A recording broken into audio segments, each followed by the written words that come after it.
السلام عليكم خوتي، على بالي بلي توحشتوني بزاف، ماما انا توحشتكم. Assalamu alaikum. Alors aujourd'hui, nous allons reprendre le sérieux avec les signes fonctionnels du tube digestif. À la on va diviser le courant en plusieurs parties parce que sonne draham, la YouTube monnaie, tout ça, tout ça. Et sans plus attendre, nous allons commencer. La polyphagie, c'est grosso modo le besoin excessif de manger. L'appétit à la carousite, ça se produit quand il y a un trouble qui affecte les centres nerveux ou bien les centres hormonaux qui régulent la satiété. Ça crée ainsi des troubles du comportement alimentaire. À son tour, ça engendrera une obésité, diabète, hypertension et tout ce qui s'ensuit comme comorbidité. De l'autre côté, on a l'anorexie. C'est l'opposé total. C'est une perte de l'envie de manger. T'as pas faim, t'as pas envie de manger, gars. Elle peut concerner que certains aliments, par exemple la viande lors de certains cas d'hépatite, ou bien tous les aliments. C'est souvent dû à un problème dans le tube digestif, ou peut-être que c'est infectieux. Sinon, c'est psychique. Maintenant, les vomissements. C'est le rejet par la bouche du contenu gastrique avec effort. Notez bien avec effort, car le rejet contenu gastrique sans vomissement, on appelle ça un reflux. Ça se produit par un arc réflexe qui demande la synchronisation de plusieurs structures. On peut les subdiviser selon le timing où il sera fait le vomissement. On peut avoir un vomissement à jeun. Ça se voit généralement chez les femmes enceintes. Ou bien dans la crabe. Ça peut aussi se produire en post-prandial, mort le macla. Donc plus vite ça vient après le macla, en gros la précocité dans le vomissement, et plus il y a de chances que ce soit d'origine fonctionnelle. On doit aussi prendre en considération les circonstances en général à la personne. Par exemple les femmes pendant leur cycle menstruel, l'alimentation de la personne, peut-être certaines allergies, la prise de médicaments, etc., etc. Sinon on peut les diviser selon le type du contenu régurgité. Ça peut être alimentaire, que ce soit peu digéré, donc les morceaux d'aliments baignin, ou bien digéré. Donc, ça peut être aqueux, oui, c'est purement de l'eau. Généralement, c'est à cause de l'éthylisme. Ou bien ça peut être bileux. Oui, la personne vomit le liquide biliaire. Ça se produit si jamais il y a une occlusion à le jéjunum. Donc, la vésicule biliaire ferrare le contenu taha, mais il y a un blocage. Donc, au lieu qu'il me gouffe l'intestin, non, il y a audit là jusqu'à arriver à l'estomac, puis tu vomis. Ça peut être fécaloïde par mélange de la bile et des aliments lors d'une occlusion sévère. Ou une comme tout cela se mélange et devient des matières fécales, dakhal l'estomac takom. Ensuite, il y a un vomissement. Sinon, ça peut être hématique, les hémorragies, ou bien tu vomis des corps étrangers. C'est bien beau tout ça, de parler de trucs dégueulasses, mais à l'âge, pour se focaliser sur le retentissement, j'ai perdu la français, sur le retentissement de ces vomissements. Et ça fait une rime. En gros, ça cause des pertes alimentaires, donc dénutrition, amaigrissement, carence et une déshydratation qui d'abord sera extracellulaire, puis intracellulaire. Ça peut même dans certains cas arriver jusqu'à un état de choc. Rien de grave quoi. Donc maintenant, on va voir les étiologies des vomissements. Il y a des étiologies digestives, les occlusions. Qu'importe où on a l'occlusion, à un moment ou à un autre, on peut avoir des vomissements. Sinon, on peut aussi avoir des vomissements déclenchés par des processus inflammatoires, comme la péritonite. Maintenant, les étiologies extradigestives. Celle envers laquelle il faut porter le plus d'attention, c'est le vomissement lors du syndrome méningé. Et c'est vraiment tout ce qui augmente la pression intracrânienne. L'hypertension intracrânienne qui m'arrêtera physiopathe. Ceci engendre un vomissement en jet. C'est limite un tuyau d'arrosage. ما يتقياش قدامه يتقيا على 500 مترات. Sinon, la grossesse, les vertiges, spécialement les gens qui ont le mal des transports, normalement vous connaissez. Ça peut être aussi un effet secondaire de médicaments, ou bien à cause de douleurs très fortes, comme l'infarctus du myocarde. Maintenant, on va attaquer la partie des douleurs. Alors, il faut savoir qu'on peut avoir des douleurs abdominales d'origine abdominale, ou extra-abdominal. À l'interrogatoire, il va falloir rechercher le siège, le type, l'intensité, l'horaire d'apparition, les facteurs sédatifs et déclenchants et les signes accompagnateurs. Pour ce qui est du siège, donc on doit savoir que l'abdomen est divisé en 9 cadrans. Ceci étant dit, le mot cadran dans ce cas-là, c'est un abus de langage parce que ça a été divisé en 4, mais il s'est avéré que c'est plus pratique de le diviser en 9 régions. Mais pas abus de langage, on dit le mot cadran. Pour l'instant, je vais utiliser cadran, mais sachez que c'est pas vraiment correct grammaticalement. Chaque région correspond plus ou moins à un ou plusieurs organes abdominaux. Si vous voulez m'entendre parler des différentes régions / cadrans, sinon vous pouvez sauter à ce timecode là. Pour ce qui est de la zone du milieu, je vais digresser un peu, un sujet, mais juste pour vous expliquer un petit point. Le mot gastrios, en grec, ça veut dire le ventre. Et pour eux, le ventre, c'est la zone ostanihad. C'est pour cela que la zone li fouq الوسطانية, donc au milieu et la première ligne, c'est moi, épigastre, fouq, le ventre. Et la même chose en bas, hypogastre. Ensuite, vu que le mot gastre est devenu associé à l'estomac, on a préféré appeler la zone du milieu la zone ombilicale. Ah, c'est l'ombilic. Maintenant, on revient à la première rangée. À gauche et à droite, il y a des uns qui sont juste تحت le cartilage costal. Cartilage chondre, donc l'hippocondre, droite et gauche. De la même façon, la dernière rangée, anatomiquement, qui نحو le contenu taha, c'est juste حفرة dans le fond taha, c'est l'os iliaque. Donc on va appeler ça la fosse iliaque, gauche et droite. يقعدوا لنا deux zones, on va les appeler les flancs. Droite et gauche. Maintenant, on va s'attaquer au type de douleur. La douleur peut être à type de crampe. Les mêmes belges matin crampe, médecine. Mais parce que je suis gentil, on va dire que c'est plus ou moins la même douleur que qui est qu'il y a une douleur de brûlure, elle est plus ou moins accompagnée de pyrosis. Le fait que l'œsophage tactile il y a la colique. Bien que son nom ressemble au mot colon, elle n'est pas exclusive. Il peut y avoir des coliques néphrétiques, coliques hépatiques. C'est juste une sorte de douleur écrasante et qui va d'un endroit à un autre. Imaginez comme si elle coûte à asrof l'houaï. Il y a aussi la douleur déchirante. C'est une douleur vive. Djik d'un coup, l'intensité est insupportable, on va dire. Qui m'a qualifié la Coupe du Monde. Maintenant, il y a deux types de douleurs, franchement jamais te l'arrête bien, mais il faut bien les mentionner. Les homas, la douleur battante, c'est le fait que tu ressens l'aorte abdominale tac, elle bat, l'abdomen tac, tout en faisant mal. Et Kain, la pesanteur, c'est, on va dire, le feeling Maintenant, on va aussi faire un examen clinique, parce que oui, jusque-là, ce n'est qu'un interrogatoire, et qui m'appelle le cher Dr House. Everybody lies.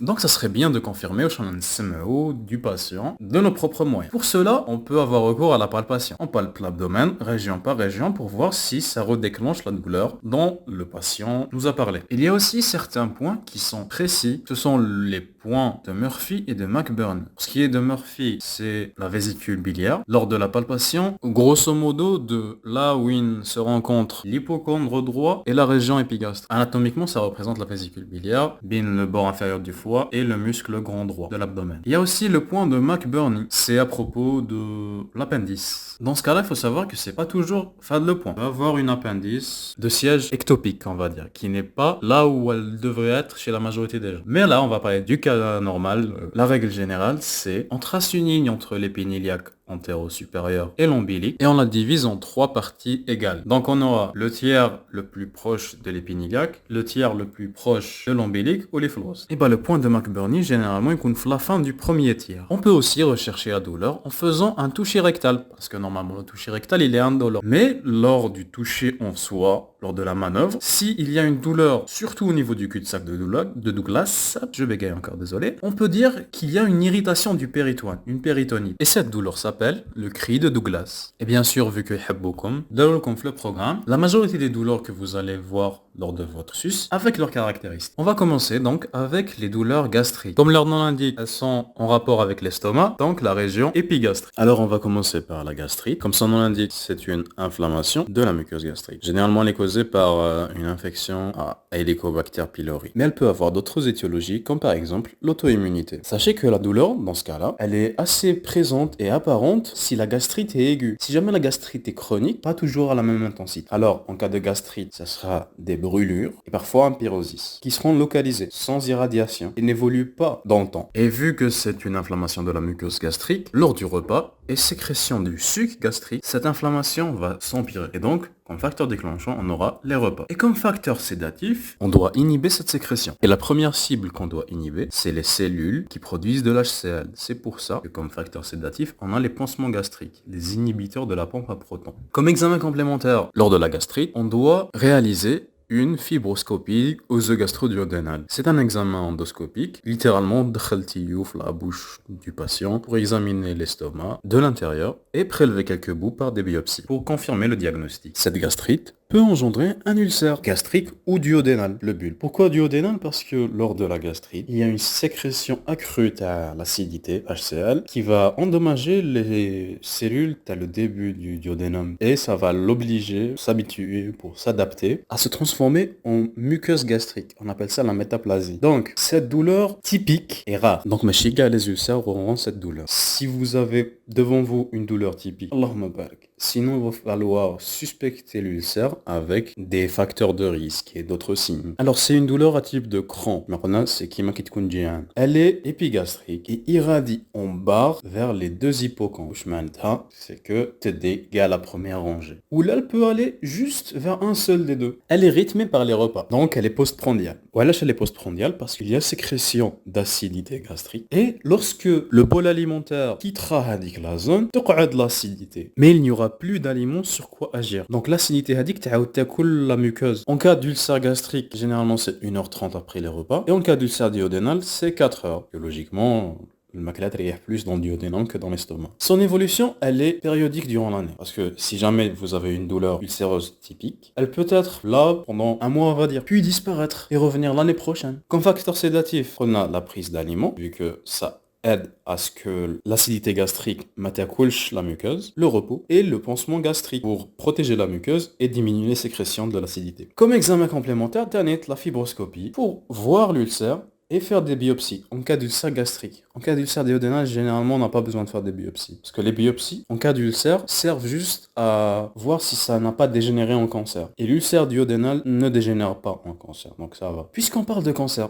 il y a aussi la douleur du cancer. Elle est quasiment atypique. Elle peut ressembler à la douleur ulcéreuse comme elle peut ressembler à une douleur de gastrite. Elle est rarement présente, Tanette. Si jamais un cancer est révélé par la douleur, c'est généralement que c'est un stade vraiment tardif. Elle n'est ni rythmée, ni périodique, ni affectée par d'autres choses. Et on confirme le diagnostic Kimakrona par la fibroscopie, plus les biopsies. Il y a une autre complication de l'ulcère, vu que Kimakrona, c'est une perte de substance de la muqueuse, et quand il n'y aura plus quoi gratter, il y aura un trou complet l'estomac. Et donc une communication mabine l'espace intrapéritonéal et la lumière gastrique, ce qui va causer une péritonite. Cette péritonite, comme son nom l'indique, est une inflammation du péritoine. C'est une douleur donc déchirante, en coup de poignard, et elle t'empêche de prendre une inspiration profonde. À l'âge, parce que l'inspiration profonde zide la pression sur l'abdomen. Et à ce moment-là, la pression va augmenter la douleur. Elle est de siège épigastrique.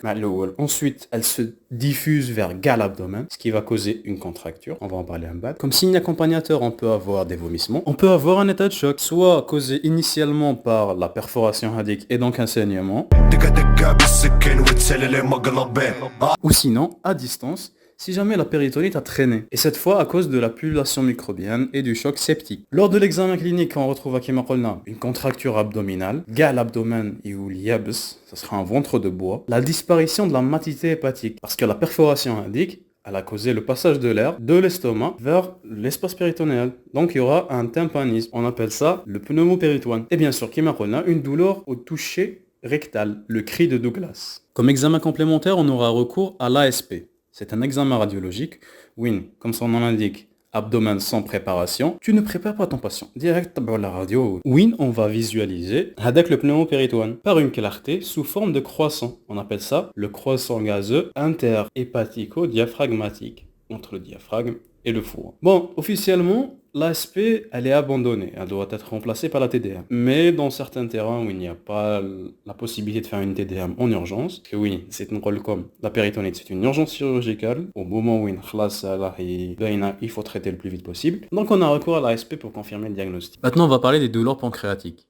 La pancréatite aiguë se produit lors de la digestion du pancréas lui-même par ses propres enzymes, pour différentes causes. Elle est à type de crampe, jusqu'à même la sensation de broiement, ou écrasé. Elle est de siège épigastrique, mais peut irradier, soit en barre, la première rangée des gars. Elle peut même aller vers le dos, en lombo-thoracique, ou vers la scapula. Elle peut durer plusieurs heures, même jusqu'à 3 jours, ça rigole pas. Et le seul facteur sédatif plus ou moins efficace, c'est la position penchée en avant avec la compression de l'épigastre. Comme signe accompagnateur, il y a le vomissement et l'état de choc. Alors l'autodigestion indique qu'il y aura un saignement, il y aura des pertes de substances, le péritoine, c'est vraiment. Maintenant, on fait les examens complémentaires. L'ASP est inutile parce qu'elle reviendra normale. Mais à partir de là, je ne suis pas d'accord avec ce qu'il y a le livre Tacom de sémiologie, vu que l'hyperamylasémie et l'hyperamylasurie ne sont plus d'actualité pour faire le diagnostic de la pancréatite. Donc là, on utilise la lipasémie, qui est, comme son nom l'indique, la quantité de l'enzyme lipase dans le sang. On retient le diagnostic de pancréatite lorsque cette dernière revient supérieure à 3 fois la valeur normale. On peut avoir recours à l'échographie pour chercher chercher la cause de la pancréatite et à la TDM 72 heures environ, ou bien 48 heures après le début de la douleur. Maintenant, on va parler des douleurs des voies biliaires, principales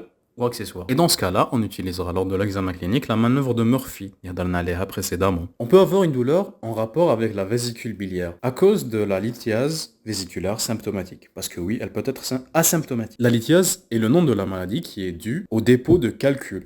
Et les calculs de la voie biliaire sont généralement d'origine cholestérolique. Par l'accumulation de cholestérol la bile, ça s'accumule les voies biliaires. Elle est à type paroxystique, brutale et très intense. On appelle ça la colique hépatique. Bien sûr, elle siège l'hypocondre droit, mais elle peut même siéger l'épigaste parce que le foie, elle irradie en bretelle. Le foie.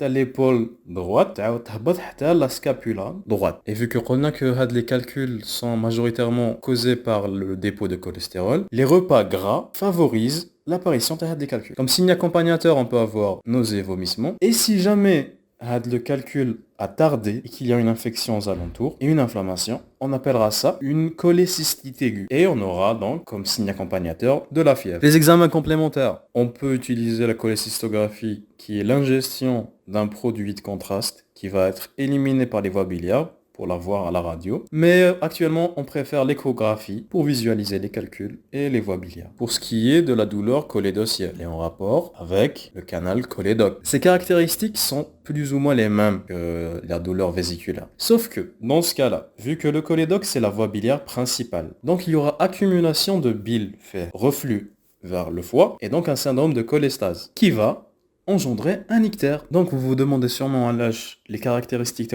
sont quasiment les mêmes que la douleur vésiculaire, c'est juste parce que un calcul de la voie biliaire principale est en fait à 90% un calcul vésiculaire qui a migré. C'est tout. Maintenant, pour les douleurs intestinales, on a la douleur de l'occlusion. C'est une douleur atypique et elle siège le cadre du côlon. Généralement, ce produit fait l'île parce que le patient aura déjà mangé la journée, mais pas évacué. C'est à ce moment-là que ça s'accumule, ça devient vraiment douloureux. Comme signe accompagnateur, on pourra avoir des vomissements, mais principalement l'arrêt définitif des matières et des gaz. Donc, l'occlusion va faire en sorte que les matières fécales et les gaz vont s'accumuler dans l'intestin, et on aura donc à l'examen clinique un météorisme abdominal. Et comme examen complémentaire, on utilisera l'abdomen sans préparation, où on va visualiser les gaz par des niveaux hydroaériques. L'occlusion intestinale est une urgence chirurgicale jusqu'à preuve du contraire. Donc on va en parler plus en détail, la partie dédiée. En tout cas, vu que la douleur est due à l'arrêt des matières et des gaz, le facteur sédatif TAHA, ce qui va arrêter la douleur, c'est l'émission des matières et des gaz. Logique. On peut aussi avoir une occlusion du grêle, mais elle est incomplète. On appelle ça le syndrome de Curing, de siège para-ombilical, ou bien hypogastrique. Elle est plus précoce que l'occlusion colique, logiquement. Généralement, c'est postprandial 1 heure avec environ. Et le reste des caractéristiques, c'est la même chose que l'occlusion colique. Sauf que dans ce cas-là, le gonflement n'est pas généralisé le l'abdomen, qui meuf le météorisme, mais plutôt localisé. On a aussi la douleur de l'appendicite aiguë, qui siège à la fosse iliaque droite. On a le point de McBurney. Mais sachez que l'appendice peut être dans une position ectopique, soit pelvienne, donc phyllogastre, soit sous-hépatique, donc phyllochondre droit, ou même le dos carrément. L'appendicite est généralement due à l'obstruction de l'appendice, l'accumulation des sécrétions, et l'infection des sécrétions et de l'appendice. Donc, comme signe accompagnateur, on aura nausées, vomissements, constipation et de la fièvre. À l'examen clinique, on aura une hyperesthésie cutanée avec la zone. Ça veut dire quoi? Il suffit que on remarquera aussi à la palpation une défense pariétale. Ça veut dire que dès que tu appuies sur la zone douloureuse, il y aura contraction des muscles abdominaux. La manœuvre de McBurney qui m'a donné aléa. Et si jamais l'appendicite a évolué en péritonite, on aura un cri de Douglas au toucher rectal. Comme examen complémentaire, on peut avoir des examens biologiques, l'hyperleucocytose spécialement à polynucléaire neutrophile, ou bien l'augmentation de la CR. Mais sachez que il n'y a pas vraiment de diagnostic positif, clinique ou biologique de l'appendicite. Il faut avoir recours à l'imagerie, la TDM, ou bien l'échographie. Bon, maintenant, comme avec la péritonite, mais il faut bien parler des caractéristiques de la douleur. Donc, la douleur péritonéale, elle est en rapport avec une irritation du péritoine, soit à cause de la perforation d'un organe creux, qui est alors de l'ulcère, enfin, en complication de l'ulcère, désolé, ou bien par une infection d'un organe au voisinage. L'appendicite, c'est une douleur permanente, mais son intensité est variable. Elle dépend de si jamais il y a un épanchement liquidien ou aérien et la rapidité de l'apparition de l'épanchement. Au début, elle est localisée aux alentours de la lésion, mais après elle peut devenir diffuse via l'abdomen. Les facteurs déclenchants c'est tout ce qui augmente la pression intra-abdominale, la toux, l'éternuement, la palpation, la défécation. Et à l'examen clinique, on aura un cri de Douglas et une contracture abdominale totale, un ventre de bois. On peut avoir des douleurs vasculaires, qui même pour le cœur, elle peut être soit en forme d'angor ou bien d'infarctus. Et comme pour le cœur aussi, l'origine taham, c'est l'accumulation des plaques d'athérome les vaisseaux intestinaux. Donc d'abord on aura un angor, une douleur à type de crampe, généralement en péri-ombélical ou la épigastrique, et c'est en postprandial précoce, voilà, parce que la personne t'accole, il y aura une hyperactivité de l'intestin, et donc un besoin accru de l'intestin le sang, mais vu que les vaisseaux seront déjà un peu bouchés, la personne ressentira de la douleur. Yani pour éviter la douleur au maximum, il ne faut pas manger. Si jamais de l'occlusion elle est totale, spécialement l'artère mésentérique supérieure, on appellera ça l'infarctus mésentérique. Comme pour l'infarctus du myocarde, la douleur est atroce. Elle est diffuse vers l'abdomen, peut même irradier vers les lombes, est permanente. Et la séquestration de sang fadique la zone peut même conduire à des signes de choc. Pour les douleurs pariétales, c'est des douleurs causées par la pression d'un hématome, généralement le muscle le grand droit, elle a les organes abdominaux. Cet hématome peut être soit spontané, soit juste par un petit traumatisme, donc causé par la fragilité vasculaire ou le manque de facteurs de coagulation, donc les syndromes hémorragiques, les traitements anticoagulants mal dosés, etc. etc. C'est des douleurs permanentes. Win, tu remarques à l'examen clinique une matité et une douleur à la moindre pression. Maintenant, les douleurs rapportées, les douleurs d'origine extra-abdominale. Par exemple, d'origine thoracique lors de l'infarctus du myocarde. Généralement, c'est les vieux qui ressentent la douleur de l'infarctus l'épigaste. Sinon, ça peut être pulmonaire, par pneumonie ou épanchement.